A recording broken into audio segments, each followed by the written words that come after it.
আপনারা কি জানেন কোরআন শরীফের ভিতরে বিদআত আছে? আলেমবারে বললেন না। কোরআন শরীফের ভিতরে যে বিদআত আছে জানেননি? জানেন না, অনেকে জানেন না। কোরআন শরীফে জের, জবর, ফেজ, জজম, তাসদীদ এগুলি আছে কিনা? আপনারা কি জানেন এগুলি সব বিদআত? টেনশনে পড়ে গেছেন নাকি? কোন বাপের বেটা নাই যে প্রমাণ করে দিবে কোরআন শরীফে জের, জবর, ফেজ, জজম নবীর জামানায়, সাহাবীদের জামানায় ছিল? কেউ না এটা প্রমাণ করবে।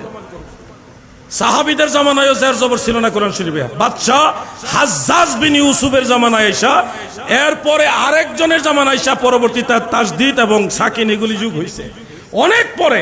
উলামায়ে কেরাম সবাই জানে ইলমে নাহু, ইলমে সরফের আলোকে এই কোরআন শরীফের জের, জবর, পেশ, জজম হলো বিদআতে ওয়াজিবা। এটা যদিও বিদআত কিন্তু এটা জরুরি, এটা কোরআন তেলাওয়াতের জন্য আমাদের সবার দরকার।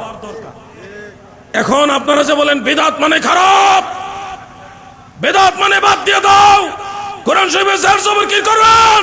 নাইলে প্রমাণ করেন যে রাসূল পাকের জামানায় জের জবর ছিল, দেখাও।